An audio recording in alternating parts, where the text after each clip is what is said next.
how do those two moments illustrate Tarantino's opinion about New Hollywood? Why is the relationship between Cliff and Rick so important? What is the universal theme that binds all characters together? Stay tuned to know what the Once Upon a Time in Hollywood was truly about, and much more. It's been already half a year since the premiere of Quentin Tarantino's ninth movie, and it caused many heated debates among Tarantino's fans. Oh, it's so boring. I left the theater before the ending. You just don't get it. It's a masterpiece. Tarantino's altering history. But perhaps for Tarantino himself, all those reactions weren't that important because, as he told, Once Upon a Time in Hollywood was the most personal movie he's ever done. So personal that the movie is frequently called as his love letter to filmmaking. However, what exactly this love letter is? What is its main message? To answer this question, let's quickly remember the plot of the movie, which is quite straightforward. First of all, it's about some of the days from Sharon Tate's life before the fateful tragic event. Second of all, it's about the western fading actor Rick Dalton and his stuntman Cliff Booth that are trying to navigate through the Hollywood in 68-69. And last but not least, it's about Rick and Cliff altering the history by killing the members of Manson family so that Sharon Tate remains alive. Pretty innovative and creative, but it still wasn't only its plot, the context of the movie in terms of which it can be understood. What we need to focus on is not the plot, but the story.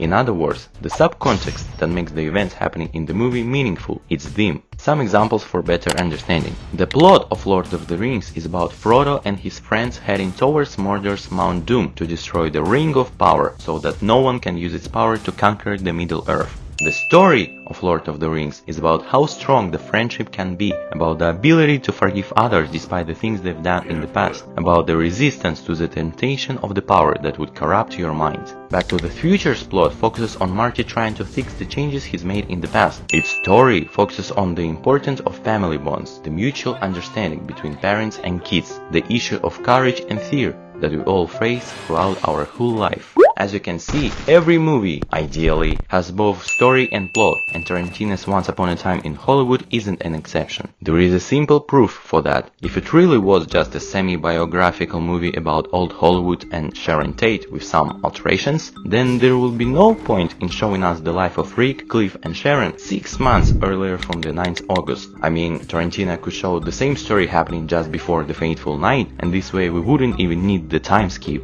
Still, Tarantino deliberately chose to tell the story in a much earlier period. This fact is important because Tarantino is known for his unique perspectives on what to show in the movie. For example, if his characters have a goal to kill someone, then its realization would take only a fraction of screen time. For the rest of the time, he would show us what was happening before and after a mission, because it's not about the ending goal of his characters, but the journey they had before they achieve it. Therefore, there is a purpose why the time skip in Once Upon a Time in Hollywood was essential. The movie is told through 3 different characters, each one representing a certain piece of the movie's universal theme. Rick and Cliff, unlike Sharon, are fictional characters, and since the movie is very intimate for Tarantino, we can assume that Tarantino made them lead characters to express his internal thoughts and ideas through them. Let's start with Cliff. Cliff Booth, despite being in Hollywood, has the lowest position among the trio. He clearly states that several times during the movie. Stunt double, come on now, shit. Rick, I'm your driver, man. I'm your gopher. And we actually get to see the drastic difference between how Hollywood is seen by the majority versus how relics of the past like Cliff live in reality. But unlike Rick, Cliff doesn't seem to really care about his career. To be honest, he wasn't a real stuntman for a single moment of a movie anyway. But I haven't been a full-time stuntman for a while now, and which means that his stuntman job isn't an important part of his character development. Instead, Tarantino shows us his relationship with Rick and his hassles with hippies. We will talk about the former later. For now, let's move on to hippies. Goddamn fucking hippies. Each movie has protagonists and antagonists. Even without the knowledge of history and Manson family, the first introduction of hippies in Once Upon a Time in Hollywood clearly portrays them as antagonists. Seriously, not finding this music and imagery to be evil and suspicious is like Tantamount to the Flash TV show where the entire team doesn't find anything wrong with Harrison Wells. Hey, just look at him, it's so obvious! We know that the movie is Tarantino's love letter to filmmaker, specifically old Hollywood, so the protagonists in terms of the love letter would be those who value and guard the old Hollywood, while antagonists would be those who make or made filmmaking and old Hollywood impossible to exist. In other words, Tarantino's hippies represent the forces that have brought old Hollywood to an end. But what exactly those powers are? Well, this scene is a good summary of hippies. Since we know that Cliff is an old Hollywood member, then the young hippie might be a member of a new Hollywood. If we think of her this way, then the meaning of this scene becomes pretty clear and strong. The hippies/new Hollywood's only purpose of existence is to gain goods/money from other people by simply giving those people what they want. Hippies/new Hollywood don't create anything new and valuable for society, just explode previous ideas and don't fear using any necessary means to satisfy those people, even if it requires to literally. In terms of modern cinema, it's a quite accurate description, since fan service has become a more common thing in movies, and big companies throw away all new ideas in favor of proven methods. It's a community that makes their living out of the trash. They can appear attractive and trendy on the cover. Ain't she just darling? But in fact, a lot of modern movies are the attractions. However, if you take a closer look at their life, you will see how dirty, meaningless and false it actually is. What was once a great range where creative people used to make great films, now is nothing. The same way a lot of pictures are filmed today. Beautifully, but pointlessly and soullessly. Oh, wow, that escalated quickly.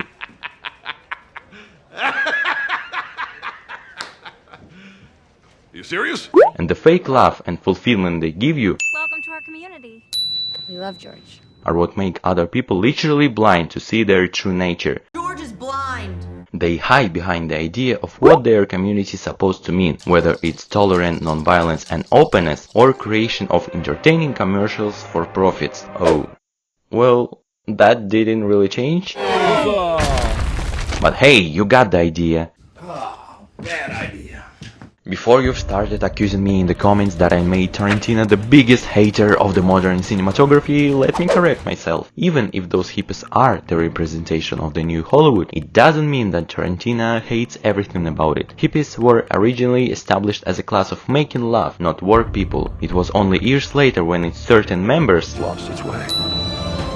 Unfortunately, after the incident with the Manson family, the commune movement of hippies has started shrinking. But not everyone, presumably, was awful. There were still good members. Likely there are still a lot of good and creative films today in Hollywood, although some of them aren't. For example, this girl that refused to participate in the murder. Yeah, she didn't try to prevent it and probably was just afraid. But it still shows that not every hippie/modern movie is so bad. Moreover, Tarantino essentially portrays his opinion towards modern Hollywood not only through hippies, but also other young characters like that girl. Sorry, I'm too lazy to check her name, so I will call her just Girl. This girl is another representation of a present Hollywood, but this time the one that Tarantino admires and believes in. He shows that the future of filmmaking in the hands of actors and creators like this girl who fully commit to their job. It's the actor's job to avoid impediments to their performance. It's the actor's job to strive for 100% effectiveness. Naturally, we never succeed, but it's the pursuit that's meaningful. Tarantino doesn't hate Hollywood itself, but only its certain segment that contains soulless and extremely commercial films that don't enrich cinematography with anything new, preferring to give us infinite sequels, prequels and reboots, and sequels of prequels and prequels of sequels, and so on.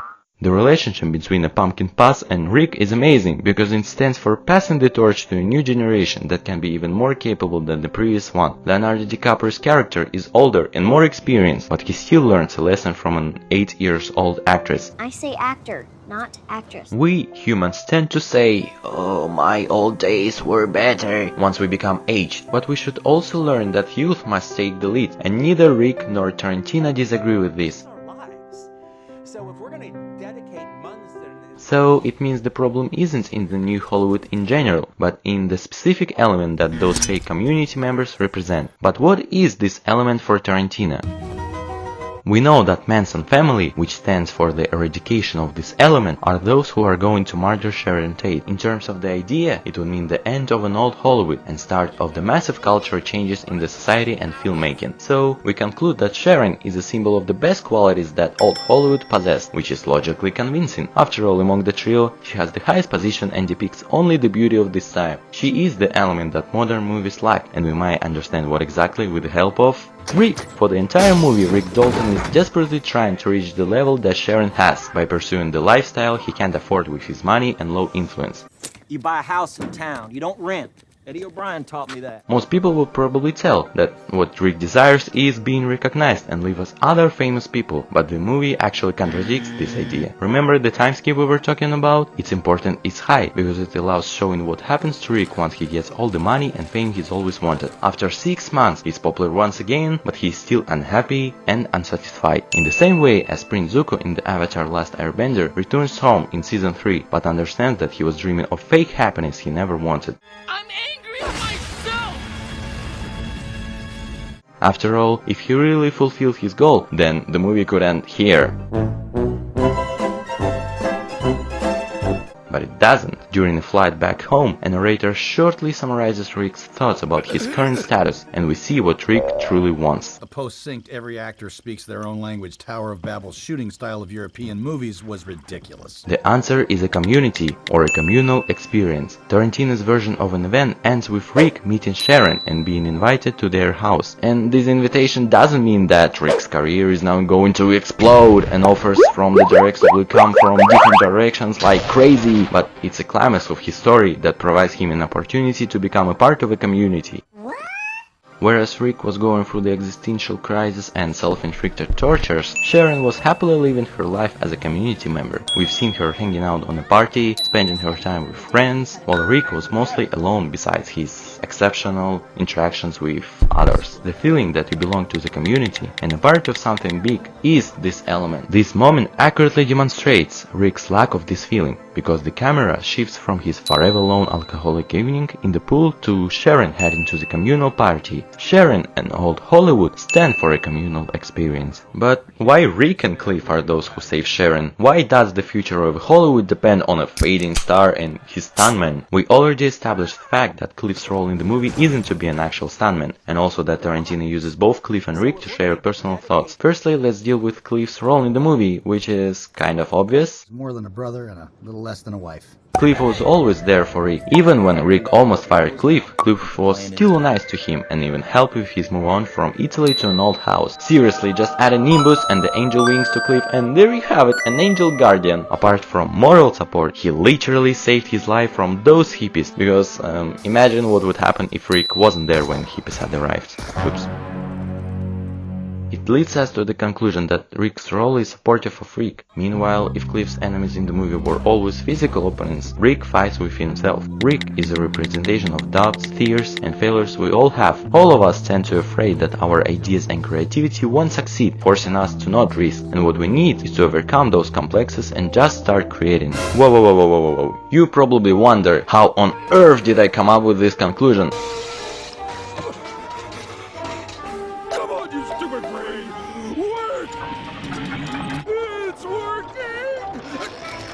Rick isn't even trying to express some extraordinary ideas or create something. What are you talking about? Relax guys, peace. Let me explain. Once Upon a Time in Hollywood has created many controversies around Rick. Let's recall two of them. Rick is fighting with Bruce Lee, where Bruce is super humiliated, and Rick supposedly killed his wife and got away with it. The dude killed his fucking wife. Of course, there are many ways to resolve these questions, like the story with his wife could have been an accident, as Tarantino did in Pulp Fiction. Why the fuck did you do that? I didn't mean to do it as an accident. Or you can justify the scene with Bruce Lee by saying that we've seen him the way Cliff remembered him, and that's why Bruce Lee looks like a caricature. But all of that is unnecessary. What is crucial in both moments is the fact that in a movie everything can happen. As Venom said, Whatever we want. and that's true. The whole movie is literally about altering history, and Cliff is a representation of this unstoppable power that allows us to create what we want. And this ain't stopping me. Whether it's rescuing Sharon Tate, altering the reality with Bruce Lee, or being able to safeguard the communal experience by beating up those who want to destroy it twice. Well, there is still a condition to make that work. After the time skip, we've seen that Cliff's and Rick's ways are going to diverge, and the narrator straightly says that it would be an end of the old Hollywood, an end of the old era. Its men know once the plane touches down in El Segundo, it'll be the end of an era for both of them. But Manson's family's members were defeated only because both Rick and Cliff were inside the house during a fateful night. It means that both Cliff and Rick are the essential elements to make Sharon live in the movie. And you know why? Because Rick and Morty, Rick and Cliff are two sides of one person. Just think of it, stuntmen are used only when the actor needs to film in a dangerous situation, but actors and stuntmen always play the same character, they just interchange with each other. The same way Rick needs Cliff to escape from the danger. Rick Dalton is the representation of our doubts that interfere with pursuing our dreams, whereas Cliff Booth is a representation of an internal power that protects us during those hard times and allows us to overcome all the fears to achieve what we want. In terms of this movie, Cliff is the power of a filmmaker to share the idea in a way he or she wants and sees it. Again, even if it means to alter the whole history to present a better version of a world. Why wouldn't you do so if you can? Okay guys, I know that you probably lost my idea and everything I just said sounded crazy. You serious? No, it's dumber than that. So let's quickly recap. Tarantino thinks of Once Upon a Time in Hollywood as his most personal film because it talks about his love for filmmaking. He expresses this love through his fictional characters Rick and Cliff. Cliff Booth represents the superficial power of a film to basically tell any creative story, no matter how crazy it is, but which is usually forgotten by people, because instead of appreciating the work done by him/a film, people are more likely to just accuse movies of some mistakes done in the past or controversies. Rick Dalton represents the desire to belong to a community of similar creators, which usually isn't realized by many artists who give up because of low confidence and self-doubts. And Sharon Tate is the representation of this communal experience that Rick, i.e. aspiring filmmakers, are willing to be a part of. So, when both Rick, i.e. the strong desire to share their unique idea, and Cliff, the internal power to turn it into reality, become the one, a filmmaker can build a beautiful world where Sharon Tate, i.e. the communal experience, continues to live. You probably think, why does this communal experience even matter, and why do you think that's the point of a film? Why is that impossible? Well, in an interview with Deadline, Leonardo DiCaprio himself mentioned the communal experience as the missing element of modern movies. What? That in comparison with today, I think that we have a plethora of opportunities now, except the abilities to watch them theatrically in a communal experience. I mean the types of films that aren't major tentpole experiences. The theatrical experience, beside the zing and the power of seeing some of these major budget tentpole films, that communal experience that we have seen a really engaging Hitchcock or Scorsese or Tarantino film. The movie isn't just about old Hollywood, it's also really relevant to the modern state of filmmaking. Hollywood praises big budget entertaining films, but others don't give a possibility to shine. Moreover, with the arrival of technologies, we do not watch those movies anymore the way the director wanted us to see it, to feel it. We watch movies online, on a small screen, and just to pass the time. We have the online subscriptions that turned watching a film from a communal experience into an individual one. The real communal experience, which we've seen with Sharon Tate when she and other viewers were enjoying the films together, laughing together, is becoming extinct. Of course, Tarantino realizes that films can't change the world outside of the screen, unfortunately. Or fortunately? But if they can allow you to live and feel this altered version of a world even for a moment, why wouldn't you? This movie is a fairy tale. Its name is literally the start of every fairy tale. Once upon a time there was a lovely princess. But not the ordinary one. It's a fairy tale filmed by a community willing to create people, which elevates and praises the importance of belonging to a community and sharing the experience with others. That palpable energy that you feel, coupled with the fact that you are watching it on a widescreen format with that sound, seeing truly the director's vision, is what neither Leonardo nor Tarantino wants to be lost.